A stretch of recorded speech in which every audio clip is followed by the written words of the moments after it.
Hey, y'all, this is Maven Miara. I'm going to be your host today of the Let's Talk podcast with Miss LaGina. Now, it's going to be interesting today because we're switching roles. So, we're going to see how this plays out. You might see us cut completely up today, but it is all in great fun. So, I'm excited to be in the host chair today because I was a guest on season 2 of this wonderful show. And so it's going to be fun for me to now get to give LaGina the questions that she loves to give her guests. So, it's LaGina. Yeah. Let's share it.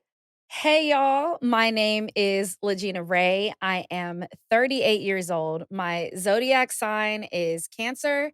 I don't know the moons, the suns, the stars, and the risings. I guess, yeah. And today I woke up optimistic in my pessimistic mind, and I am nervous about being in the hot seat after 4 seasons of interviewing everybody, but reciprocity is real. And you were listening to the LaRae Infinity Let's Talk podcast, season 4, The Dynamics of Women. I love it. So, I'm going to share how I met LaGina. Oddly enough, our first verbal encounter was me being a guest on your show. Yeah, it was. Me being a guest on her show. So a mutual friend, mentor, Miss Kimberly Penn, shout out to Kimberly, K Penn, introduced us during the pandemic. I don't remember what prompted the introduction other than her just saying, y'all should know each other. And then you invited me to be a guest on your show. So switching roles, then I was nervous. Like, KPN is introduced. I don't know this lady. I'm going to be on this show. She's calling it the hot seat. Like, what is she getting ready to ask me? All the things. And when I met you in person the first time, Franca and I came up to the us space. It's all coming back to you now. Came up to the us space. And you told me that day that you were nervous because she said, the aunties are coming. The aunties of Houston. The aunties of Houston are coming.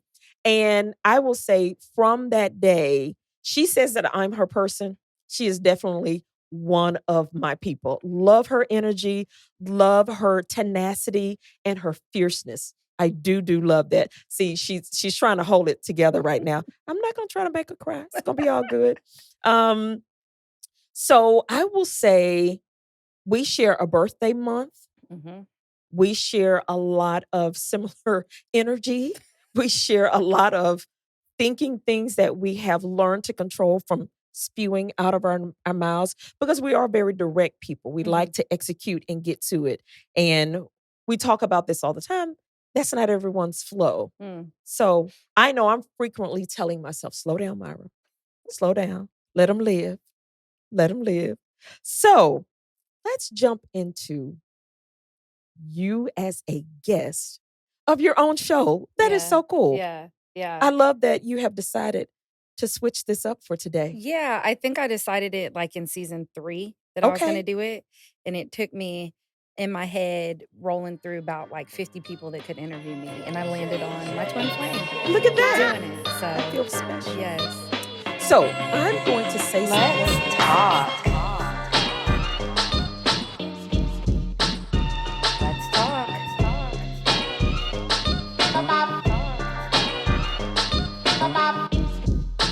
Let's talk. Let's talk. Hey, y'all. I just want to give you the heads up. There is definitely cursing, adult content, and there will be triggers in this episode as we look at and celebrate the journeys and the walks of women. This podcast focuses predominantly on women. You and I talk about that a lot. The us space focuses really around women, giving us a space to be, to do our work, and be comfortable with who we are. Yeah. Okay. How have you navigated all of the things you do, even the things you do, community development, keeping that centered around women? You are a woman. So you talk about you're not a mother, but you are. You're an auntie mom, I call it. An auntie mom of the community child, Dean. Dean. We all love Dean. Dean Rock.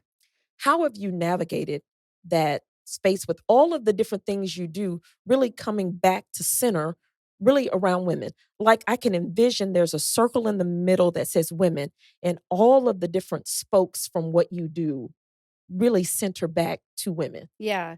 I think that everybody should serve women and the mother. I Okay. really do. What do you mean by serve? Serve and protect like cops do, like serve, think of, consider in the factor, care about, Mhm.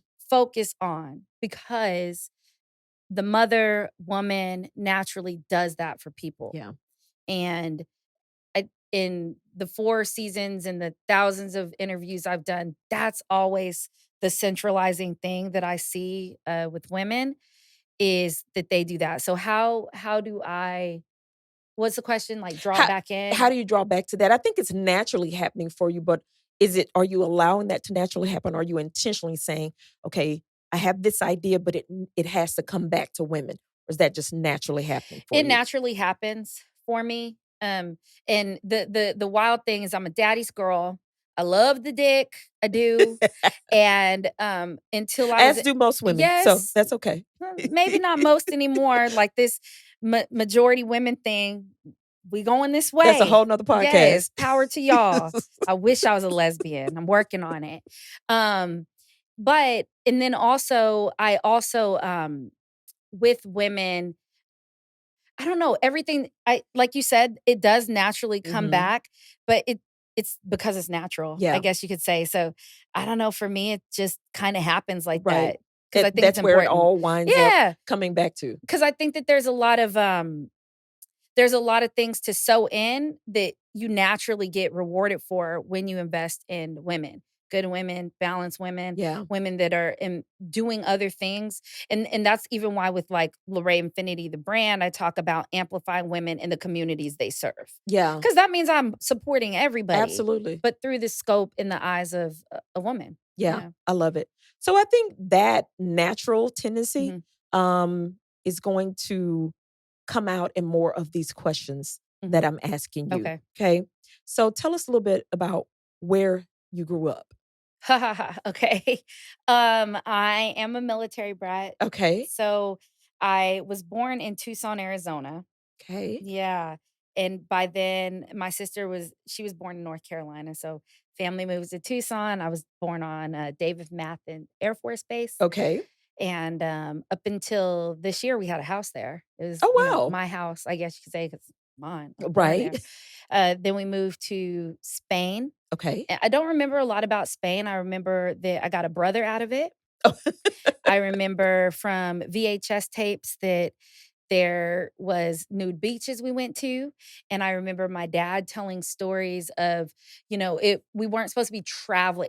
There was a travel advisory during that time. Okay. And so we weren't supposed to travel, but my parents were like, "I'll be damned, we're Yeah, traveling." we're here. And being Black there, it was probably like less dangerous in the way that they were saying we shouldn't travel. Okay. So we traveled. I remember there's a VHS tape of us on the beach and like my dad would, "Dad, watch us play." And it pan off to all the topless women going around. Dad got distracted.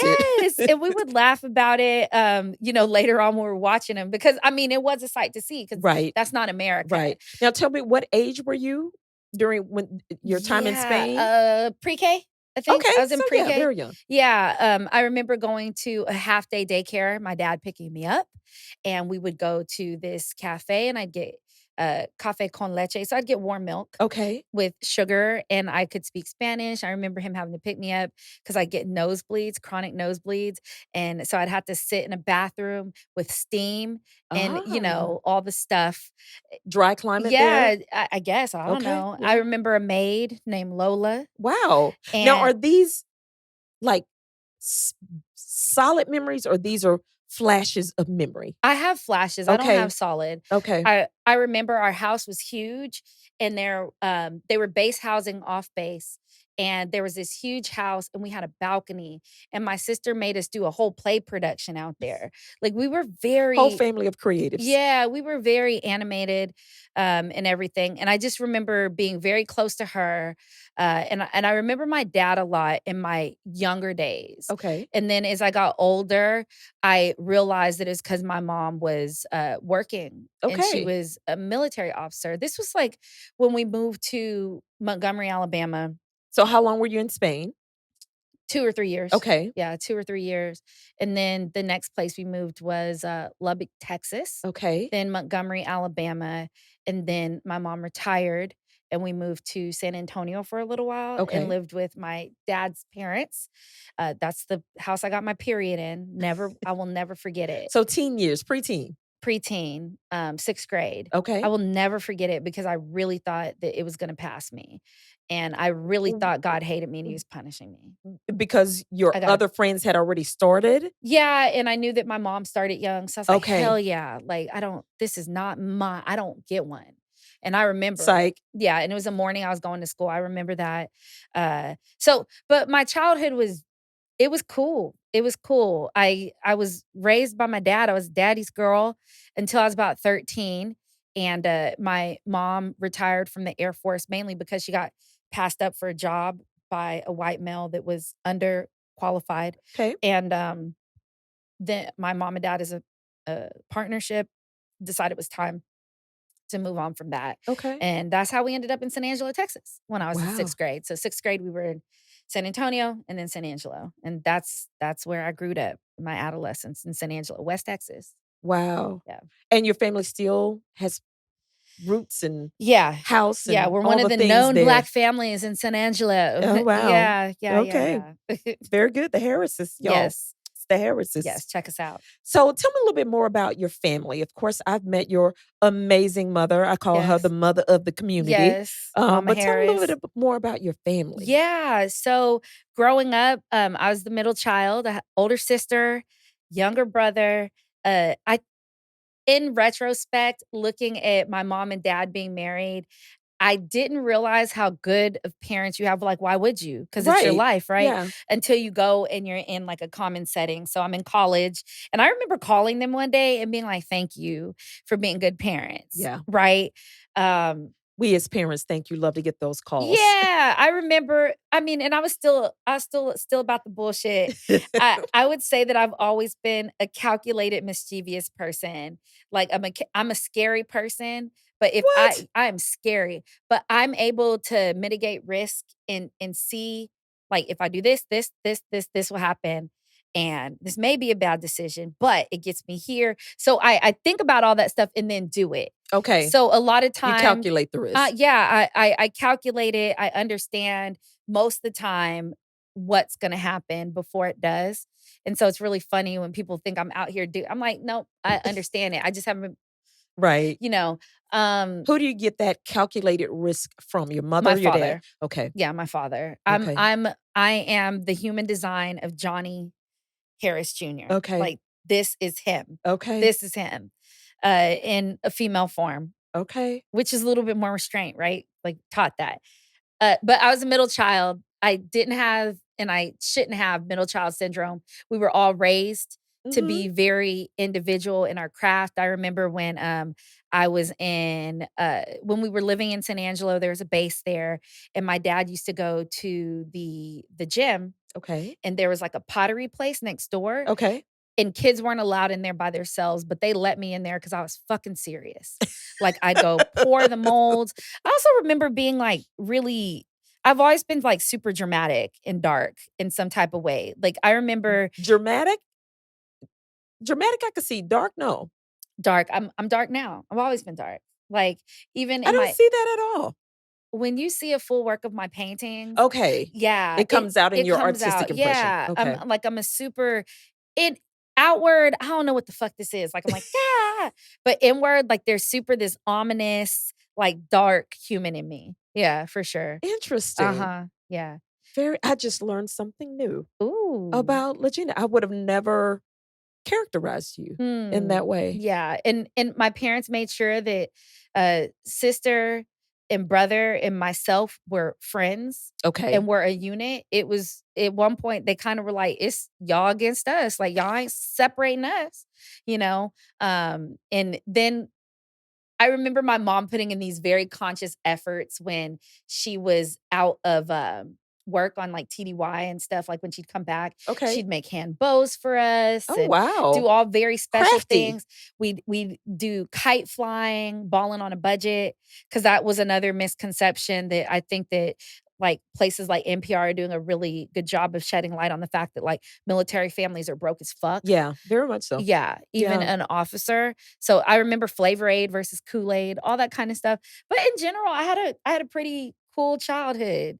I could definitely see that. Yeah. Definitely see that. Like, even being the military movement, right? You Mhm. got to experience different parts of the world, different parts of the US. And Yeah. I think that speaks well. Again, I'm always saying that there's no wasted experience in our journey. And you having that movement connecting with lots of different people, it shows up exactly in your life like that today. It does. It really does. Such a broad spectrum of connections and people that listen to you for influence. Mhm. It's a wide range of people. Mhm. I love that. Thank you. Come on, clap it up for LaGina. How do you hold on to your femininity? And I say that Mm. or ask that in our current society, it seems as if I'm just gonna say the world, wants women to, or maybe women have created this Yeah. this conversation about, I don't need anybody, I can do it all. I don't want to do it all. I don't. I want my husband to do the husband things. And so you've heard people using this term as of late, soft life. And Okay. I'm like, what what is that? Yeah. What's your idea around femininity? I have a lot of thoughts around femininity because I grew up as a tomboy. Before that I was a can see cuss that. word. Like one of my first big scoldings I remember from my dad was when we were in Lubbock, Texas, and I was playing shirts and no shirt football, and I had no shirt With the on. boys. Yeah, I had no shirt on. I was in like 3rd grade. It wasn't Okay. We weren't there yet, Yeah, they're right? great. Okay. But you're a girl, put on a shirt. I was like, but this is the good team.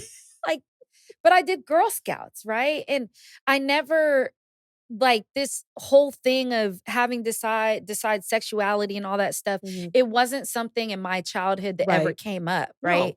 Um, Funny enough, like I think maybe 5 or 6 years ago, my mom told me that some of my family were like, "Oh, is she straight?" Because I never bring around guys, right? Okay. So for me, like femininity comes in like multi dimensions. Okay. I don't believe that you have to cross your legs and wear skirts to be a woman. Mhm. I don't believe you don't need to cuss or be docile and silent to be a woman.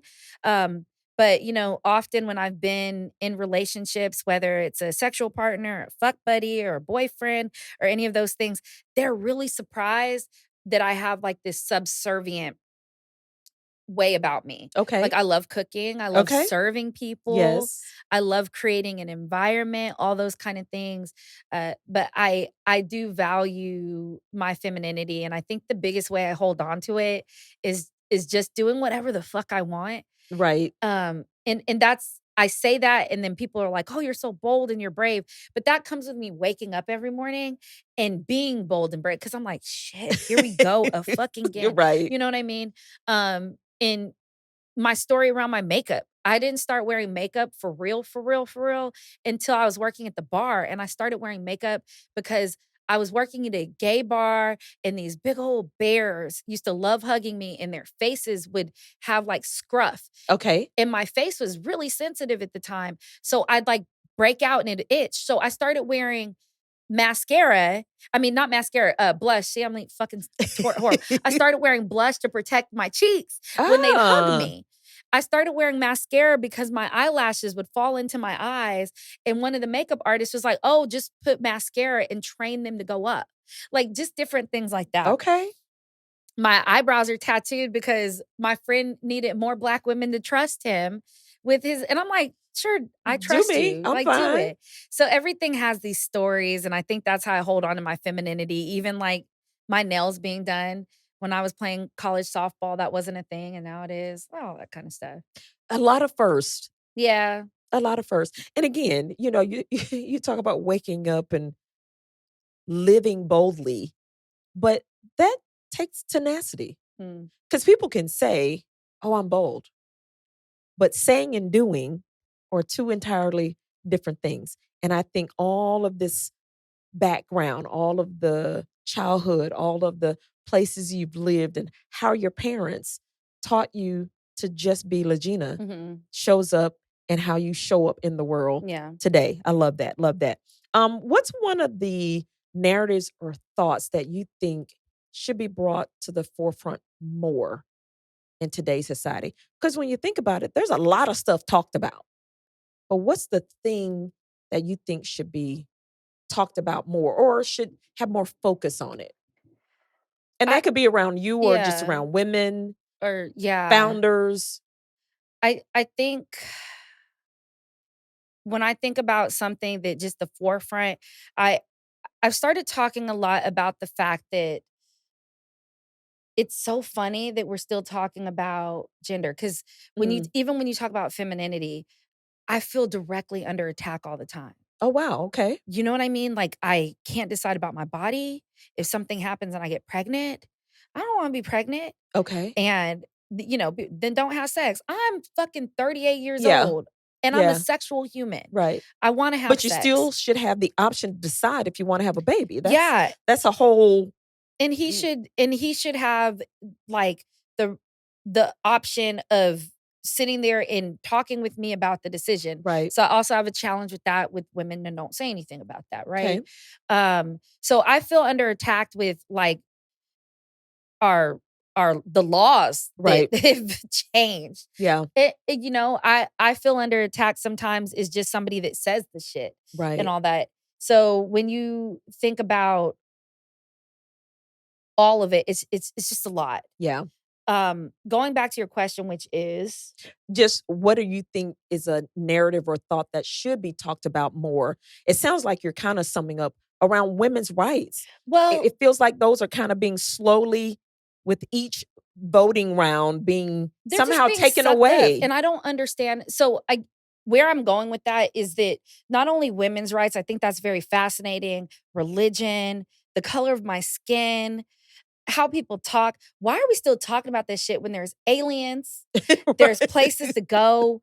We need to be pro-human. We can't even get to the bottom of the ocean and Right. explore. So for me, I don't think it's something that should be talked about more, but the things that should stop being such an issue. Hmm. And I know that we give these excuses about fear and everything, but I Yeah. fear a lot of stuff, and I feel like I absorb a lot of people's fear of me and of the vessel I'm in this lifetime, and it kinda gets daunting and very, very old to talk about the same things, with the caveat that I'm glad to talk about them as long as they need to be talked about, Yeah. but let's talk about more important things, like, this earth is literally famine, fire, and flooding, Hmm. literally, Literally. and we still worried about your skin tone, Right. my weight, him being a black male, Yeah. and all that kinda stuff. So I think it's less what should be talked about more versus what should matter less. Yeah. Like, god damn it. Yeah. Like, A there's and those things are unchanged, like, I'm always gonna be a black woman. There's no law or anything that's gonna change that, but what's happening in the environment, let's say, we have an impact on that. That's what's gonna affect our future. I'm Our skin tones are gonna be yeah, unchanged. yeah, So we need to again, I think understanding people as humans. If mhm, we really approached all of those things as interacting with the human, a lot of the stuff would fade away. yeah, It just wouldn't be an issue. mhm, and I think that the first time I realized that was in my childhood. I was in, Montgomery, Alabama. Okay. Was I in Montgomery? Where was I? I'm thinking the cul-de-sac I was in. I was in Montgomery, Alabama, and I was on Gunter Air Force Base at the time. We were stationed on Maxwell, and we lived on Gunter. There's 2 bases in Okay. Montgomery. And, a kid told me he couldn't play with me because, um, my mom was his dad's boss. So the child? yeah. Okay. Yeah. They didn't say it exactly like that, but like my mom had to explain it to me. And that was like the first time that was my first ism. And it was a class thing. And I was like, oh, why does this matter? And then I remember also being in Alabama. My dad had a really close friend, Coach Sims, I think. It was my sister's basketball coach. My sister's horrible at basketball. Okay. But she was also on dance team and everything else. Her school, John Glenn Junior High, had a black and a white homecoming court. Wow. And every year. That's not that long ago. No. This is real stuff. Wow. And Coach Sims was a lesbian. I didn't know this at the time. I just knew that's who she was with. Okay. And it wasn't like a thing. Right. And it's very interesting because after my dad passed in 2018, right before he passed, I didn't realize that he wasn't like, oh, love gay people. He's just like, humans are humans. People got to pick their own design. But even with religion and stuff, my parents never passed their biases onto us versus making sure that we were able to have the options to pick. Okay. Like taking us to different churches. Exploring and all that kind of stuff. So when you talk about that topic, that's what I go back to is like the root of who I am. Like we used to go pick up trash on the highways and do relay for life and stuff. And that is more important than deciding that how that person dresses or how they talk or who they're fucking is the thing that matters versus like being involved in the community. Are they a human that's a good human trying to help people? Yeah. Yeah. I love it. Listen, shout out to your parents. Yeah, they were dope ass people. Yeah. And, again, I've met your mom and I would describe her as almost moving through like in stealth mode almost, but she is not missing a damn thing. Not a goddamn thing. Like she just chilling, like sitting in the bag, but you're like, Miss Regina, Miss Harris, Sergeant Harris, Major Harris. She has not missed observing a single thing that has gone on here. But what a great thing as a parent to you as a child, like she's only really kind of stepping in when there's potential harm or you're going, like outside of the bounds that's legal and acceptable. But the gap in between, she's like, go for it. And I don't know if there's like a bounds of legal and acceptable, right? Because some of that stuff, some laws are bullshit too. Absolutely. I'll say about my mother, because when my dad passed, I remember the day before was eerie. Like I just looking back on my it. hair. I had these little cute Bantu knots. I think I took my little Schwinn. I was riding it to work, locked it, got back from work. I went to bed really early. I had one of the best sleeps I've ever had. Okay. I turned off my ringer. Why would I do that? And you never do that? I never do that. Wow. I never do that because working in the service industry, I always was an emergency call. Okay. And I wanted to make sure people were okay, all that kind of stuff. And I wake up to my best friend calling me Miguel. My sister called me, my mom called me, my sister called me, and Miguel finally gets through and he tells me, first thing I do, I can't remember if I called my mom or my sister first, but when I talked to my mom, like I listened to her telling me everything and like all that could go through my head is ask her to live with you. Oh, wow. So in the same breath, I asked my mom to live with me. I was like, come live with me. In that moment. Yeah. Like right after I was like, come live with me. Like, come live with me. Like, who would want to be like, no. I was like, come live with me. So I asked her to come live with me. And through it's 2018, 2019, 2020, like up until now, I'm still trying to figure out how to have like this relationship with my mom. Because I see her very much as like this community mother. Okay. And this celestial being. But like our one-on-one, I'm like, huh. I'm like, okay. All right. But like anytime, like it's almost like she'd be waiting in the wind. Like I could probably call her now. She's like, yes. Right. Like she'd be ready to go. Stealth mode. Yeah, she'd be ready to go. And that's Miss Regina. She'd be ready. Like I'll be like, oh, I got that ready to go. Like even the carpets for this damn podcast. I'm like, I can't stand it. Cause I'm like, ugh. And Mama Harris has not been wrong in one step of my life. Like, Right. we laugh because when we were younger, Kmart, you remember Kmart? Yes. Kmart was open and my mom used to buy us chick jeans. Okay, I remember the I chick hated jeans. chick jeans. They were at Kmart. Why? And then, like Oh, you hated them because they were from Kmart? Yes. Okay, okay. But then, like, 5 or 6 years later, they became, like, a The really thing. expensive thing for a Yeah. while. It was like, "Damn it." So even now, like, my mom will find the randomest things on Amazon, and they're nice. And Right. then she'll go back and buy it or try to buy them again, and they've, increased, Sold like, out. $300-400. Ah. So that's my mom. Yeah. Like, she's this amazing human. I've always really accepted her as a community mother because 'cause we've had a Kool-Aid house forever. Yeah, yeah. But, in my adult life, because I never had daddy issues until my dad passed, Yeah. after that, I realized that, like, I always would say, "My parents are my best friend," and people are like, "That's weird." I'm like, "No, it isn't. My parents are." And my dad would have my mom fly in when we had problems at school. Like, it was Okay. a thing. They were very much a unit, but learning my mom separately than Okay. my dad, has always been like it is now my current journey. Yeah. Okay. And I think that it is absolutely going great. Like, I think y'all are just comfortable with the space that you have. She respects my space so much Yeah. that it makes it easy, but I also am one of those people, I'm like, "How are you always so fucking happy?" Right? And that's weird to me because that's not me. Right. I'm not that person. Right. So just, like, understanding her as a human and not as a mother, not as a Yes. wife, As a friend. right? Yeah. Or something like that, and yeah, and what that looks like, so That's interesting. mhm. I love it. I love it.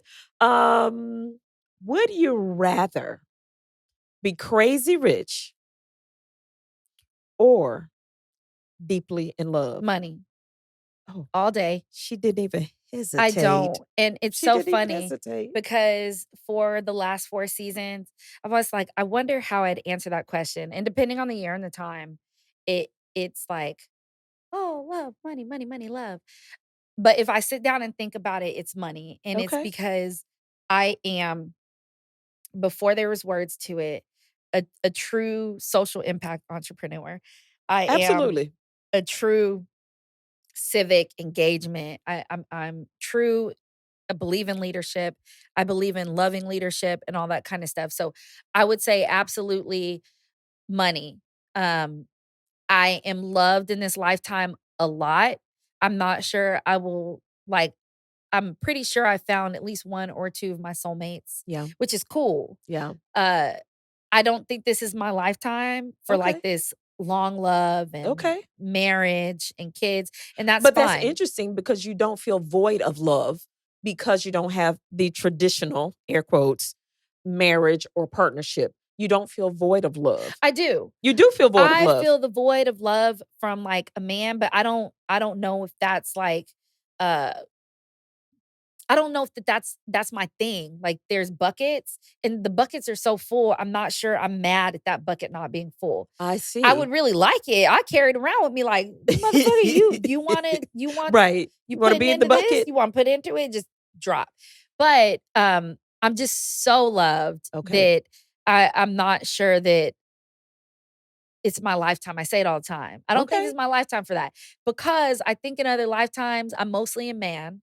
Like, Okay. I have a lot of masculine energy, and so I'm cool with that. I really love being a woman right now because if we're just, like, being super weird, that's where I feel. Um, and so, yeah. 'Cause you think the money could help you do more of the things that you do love. I think the money could be used like, when I wrote this question, crazy rich or deeply in love, I think it's because people always assume that every woman's gonna say, "I wanna be loved," right? Uh-huh. I looked up all those questions and I really thought about them. And this one, um, I've even had guests answer like, uh, "Crazy rich with love," and I'm like, "Man, fuck that," Right. right?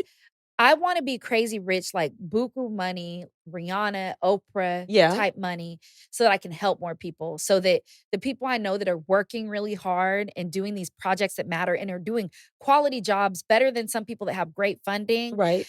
I wanna give them Mhm. the money. I want them to have the funding they need to do the things that they will do well, and they will do responsibly. I love that. Yeah. I love And that. I wanna travel. The money has a purpose. Yeah, I It's wanna not just travel. money to be rich. Mhm. It's money with a purpose. Mhm. I love And I would that. love to have a whole bunch of foster kids with their own nannies. Traveling with you? If they wanna come, I guess.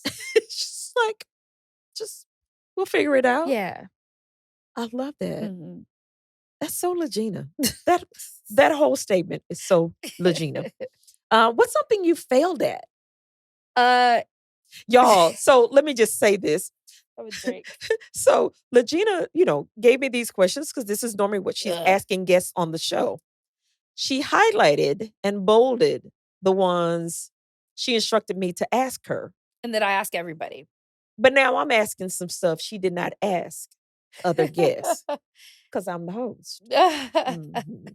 I have asked this question, but it's funny because sometimes when I'm asking these questions, I'm like, what would I answer? And then I immediately go back into the interviewer mode and I never think past that. So Okay. I think it's funny, and I made sure that I didn't read those Oh, nice. prior to today and like do a cheat sheet, because I never have given these questions to a guest ahead of the show Correct. until this season.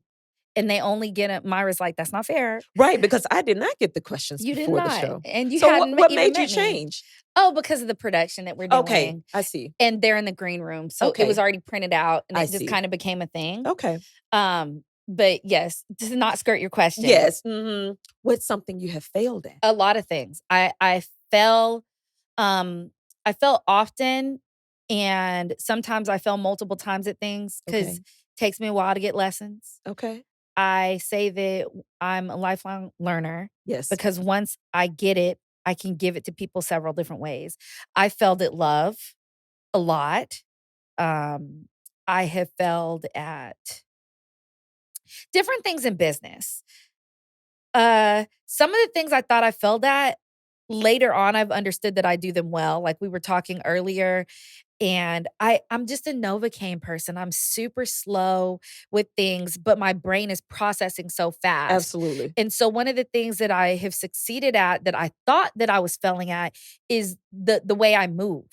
But the way I move, The way you move through business in and life, life. Okay. Okay. move through business and life. I think about stuff very long, and then I move. Okay. Then I move very quickly. That's the calculated risk beforehand. I guess so. Yeah. Yeah, You're I guess. pre-thinking that, and then, okay, now it's time. Yeah, when you tied that together. I think I failed at softball. What?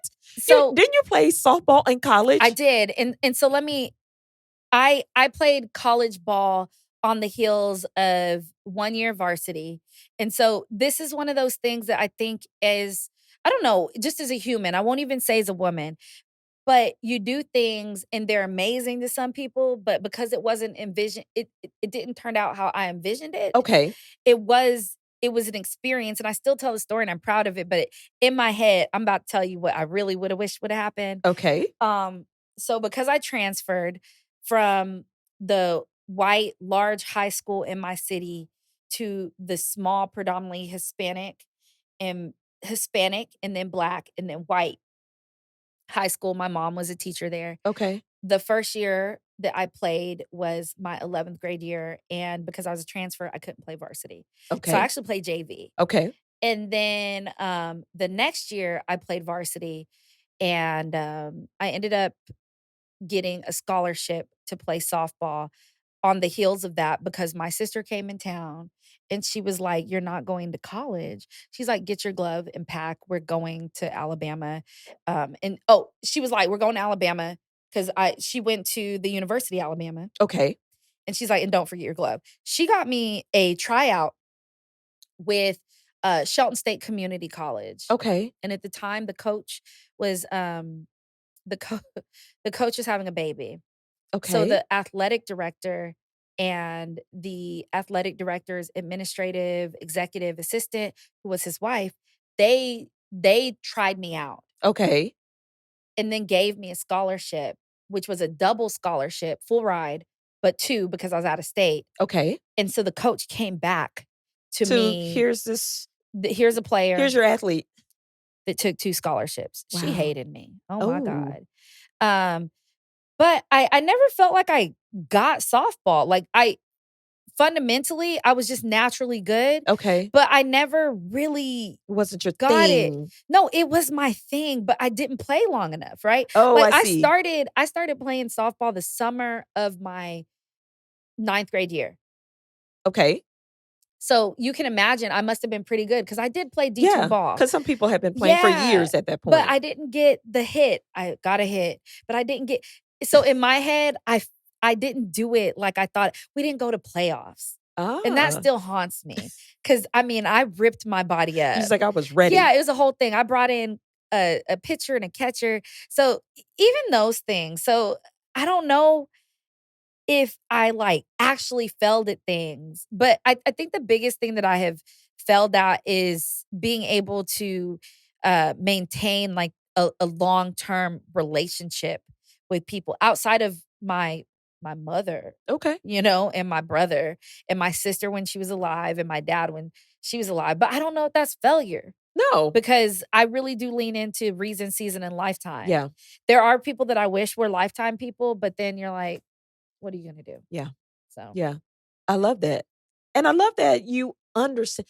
Listen, don't discount your understanding yeah, that some or a lot of relationships are for a season. yeah, In our entire lifetime, most of us will be able to count on less than one hand yeah, the relationships that have been long term and life impacting. yeah, I think people are often on the other side of that.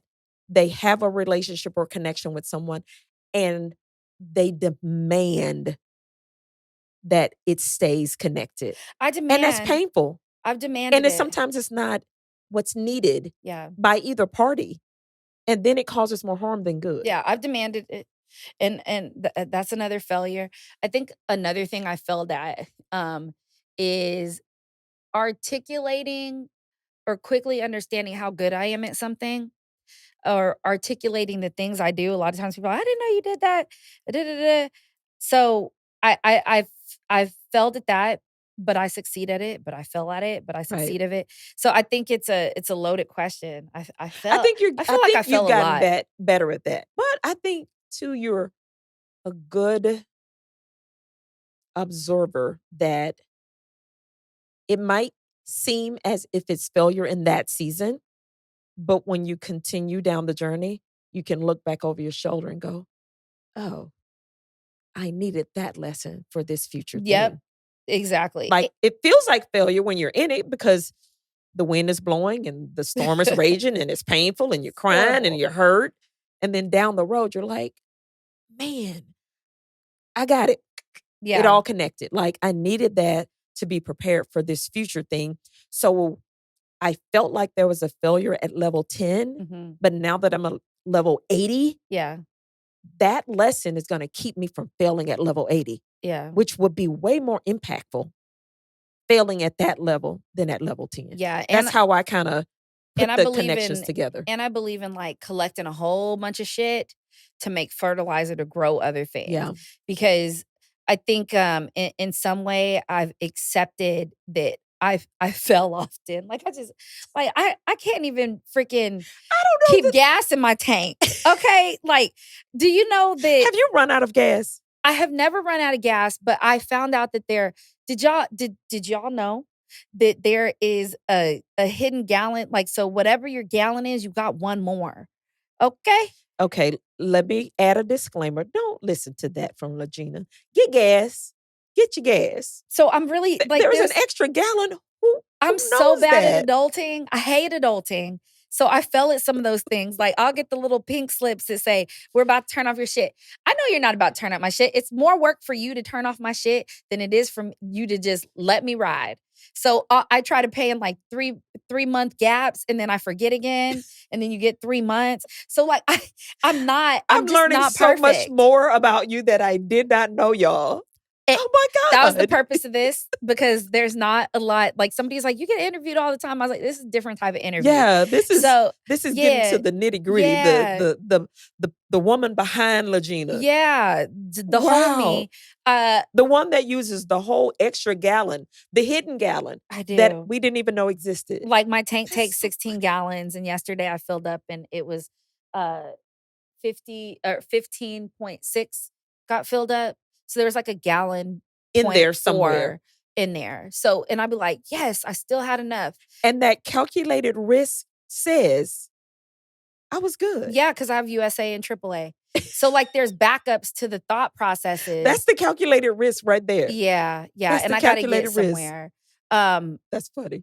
I felt it. I say the biggest one, Myra, because you're asking the question, is I felt it living in my greatness. Now, LaGina, I could lean into that. You could. Because I do think you discount. I don't know if discount's the right word. What's the word I'm looking for? You put aside your greatness frequently. And it's not even because you're trying to make other people more comfortable. Look, she's taking a sip. I don't even think it's because you're trying to make other people more comfortable. I just think you just sit it aside. And I think Like, sometimes this it's is all normal. I'm going like, to it's just flow normal. fine with this set aside. Doesn't mean you're not going to do it. You're still going to do the thing. Yeah, of course. But it's like, we're just going to sit that aside. Yeah. And I think some of it's normal. And then when I realize it's not, somebody else has seen the greatness and then they take it and do it. Yeah. And I'm like, oh, and then I did that. And then I get the white fire text. Yeah, like some bullshit. Yes. And then I go back to so the white fire Listen, text, let me just say, noted, as you call me your mentor, I'm going to be intentional to help you. Y'all, she getting a whole charge right now. I am. I'm like, ooh. So I text you and I called my friend Shermy. So I got to stop because Shermy she has wine. Okay. And her wine is fucking good. Yes. And she's done all the season 4 of my podcast. You've seen her wine and the bottles or whatever. But Shermy is also one of my friends in business. I met Shermy, and I think she was on one of my Let's Talk Live. Okay. But I met Shermy in Austin before she had wine. Okay. And she told me she was going to have wine. Okay. And now she is in Whole Foods in Central Market. But the other person I called was Shermy. Okay. And Shermy was like, LaGina, I'm not the right person to call because I'm going to be mad with you.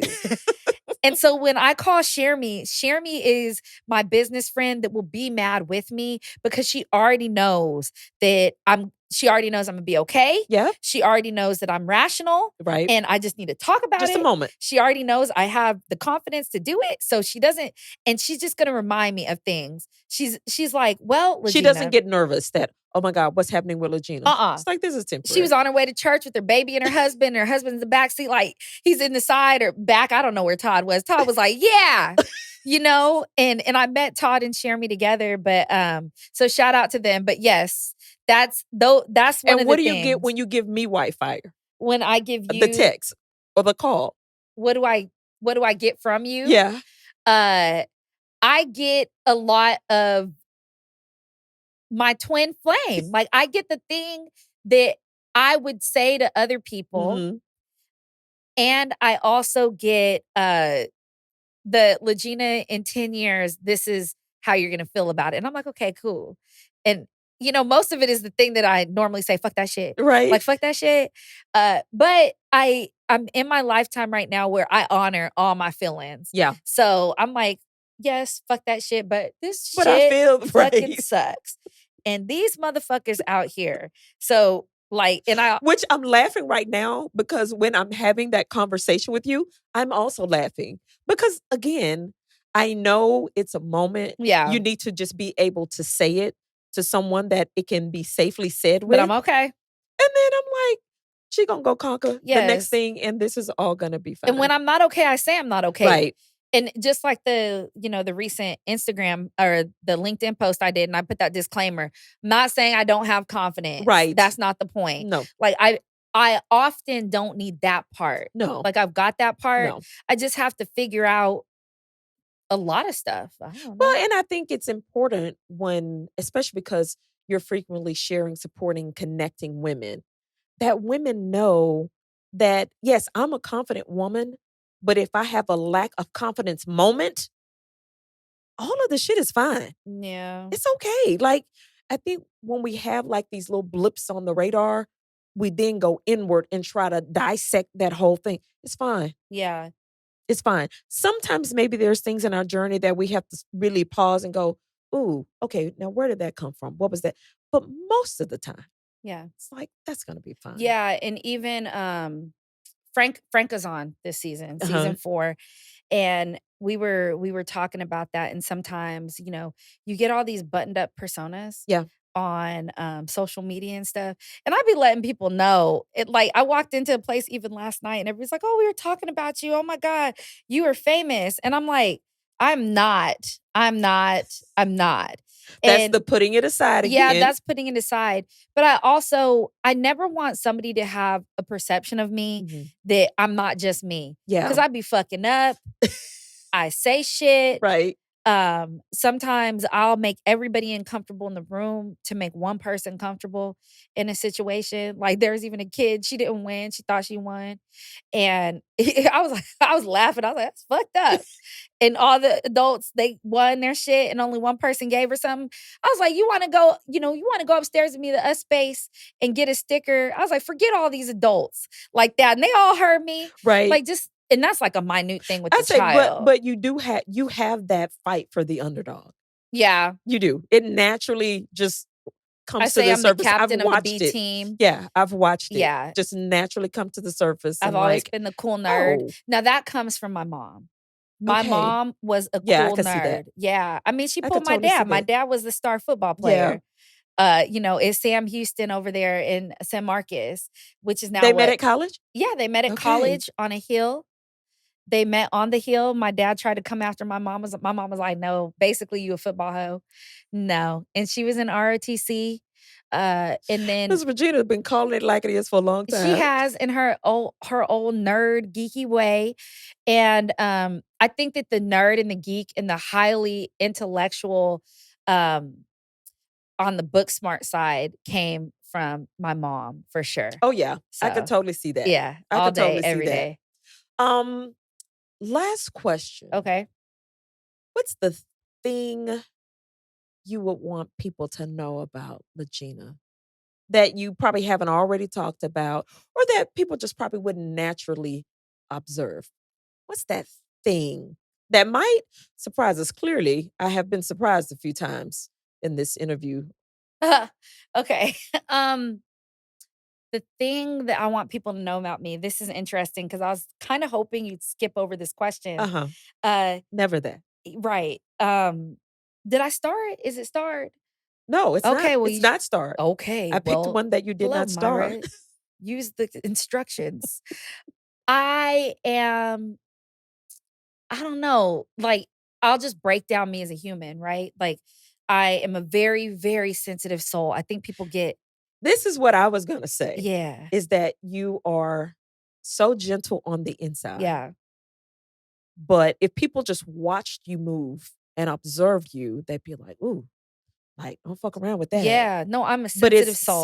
such a kind soul Yeah. under all of that movement and things. I think that's the one thing that I would say people probably would not know They about don't you. get it. I'm a sensitive soul. I am approachable. I'm loyal.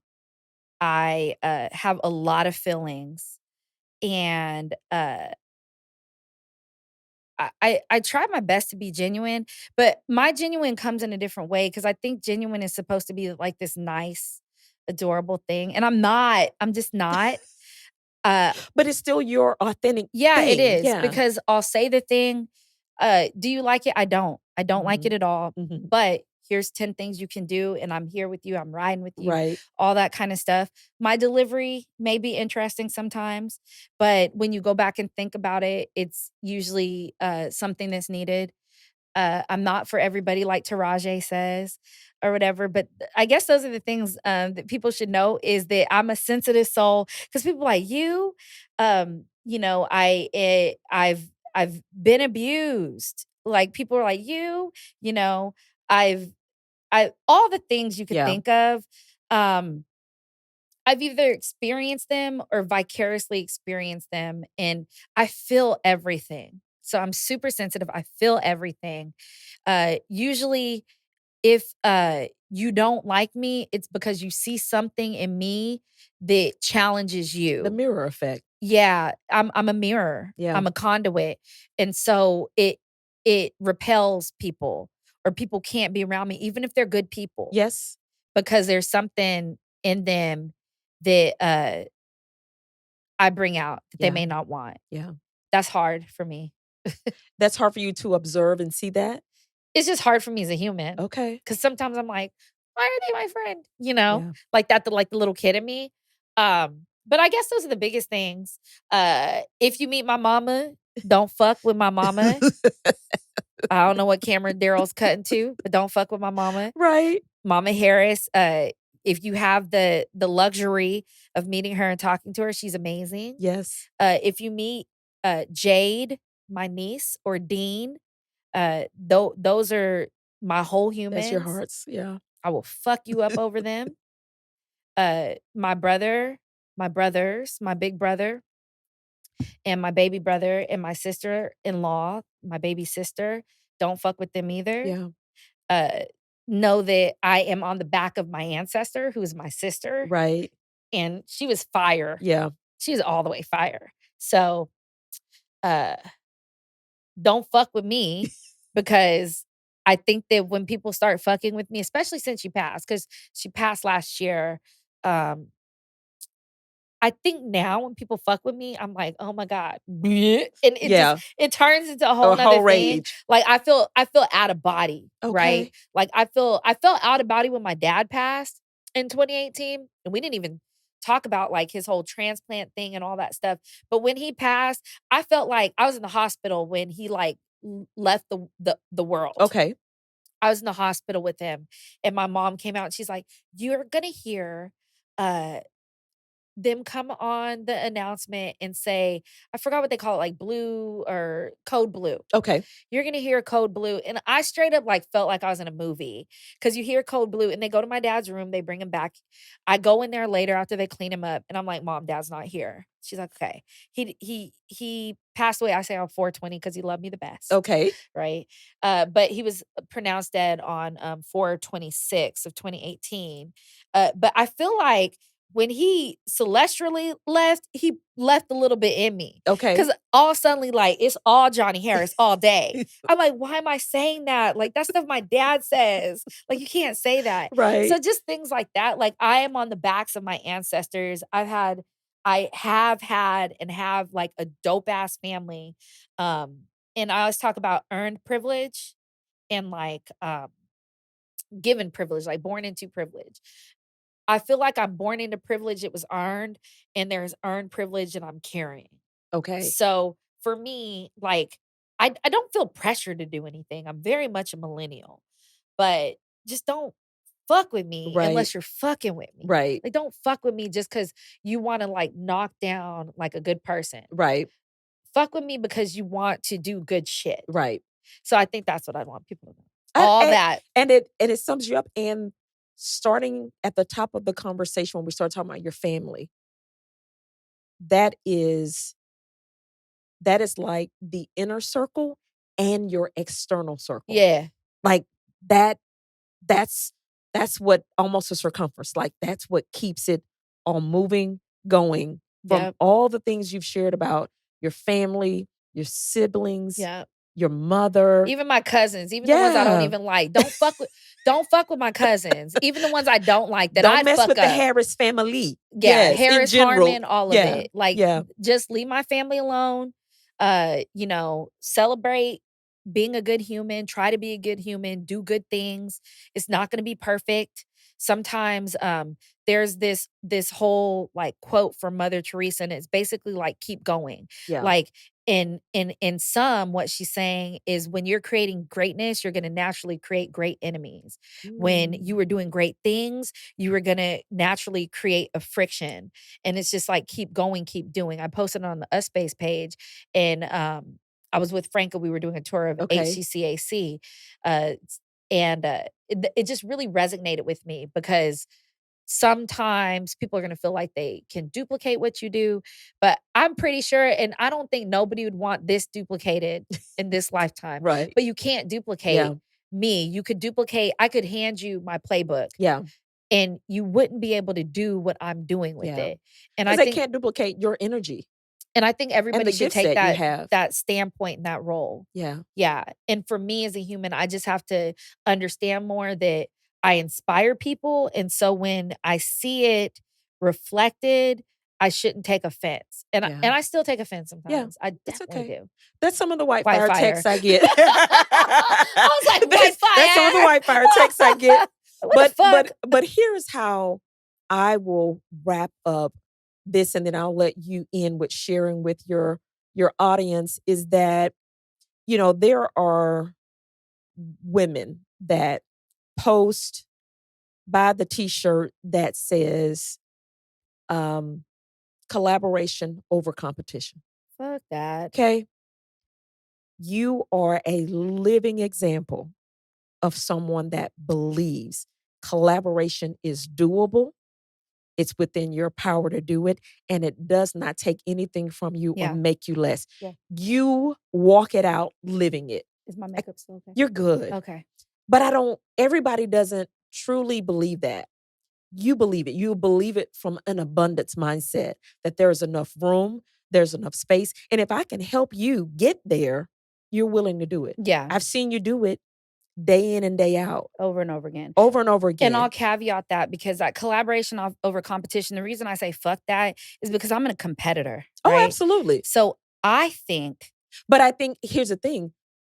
The competition that some people identify, that's not their competition. They're identifying the wrong competitor. They are. That's not your competitor.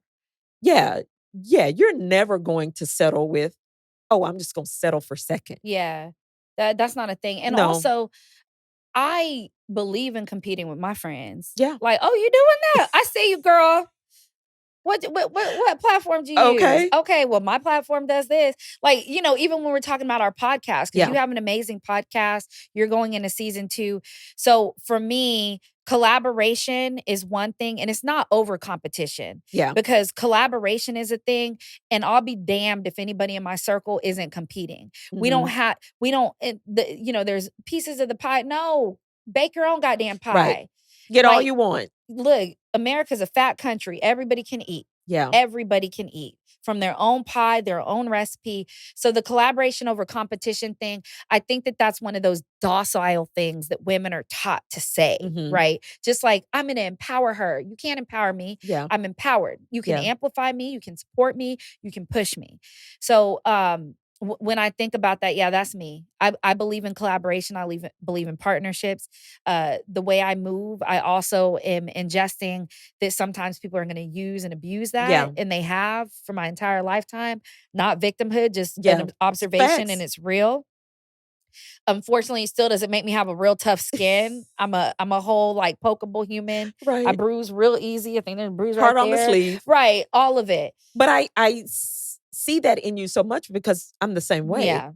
I'm the same way. And it's like, ugh, when we feel it, sometimes you're like, now, Myra, stop that. And then the hood in me is like, let me go. Right. Hair up, earrings off. Yes. I'm like, hold these, all that kind of stuff. So yeah, that's that. I love it. I have enjoyed putting you in the hot seat for this episode, final episode. For right now, we never know about LaGina. Listen, keep your eyes peeled. Keep your eyes peeled. Keep your eyes peeled. What do you want to share with your amazing audience of dedicated listeners over 4 seasons that have stuck with you and always tuning in for what you're going to be pulling out of someone on these amazing episodes? Yeah. Thank you. Right? Like, y'all, this has been a whirlwind. I'm usually in the other seat, the host seat. So I have been dreading for the entire of season 4, knowing and not knowing that I'd be the bonus episode 13. Um, and so I just want to thank everybody. Thank you Yeah. for taking on the role of host. It took me a long time to decide who was going to do it. Um, this is just such a cool podcast. It's Yeah. worthy of going back and listening to. I think that every story has a point and a dynamic to it. Yeah, that's pretty much it. I love it. You want me to do all the closing stuff? Do all your closing Okay. stuff. All right, y'all. Last time. Yeah. All right, y'all. That was episode 13. It was a highs and lows, zipping through my childhood, all the way through just like what's going on right now.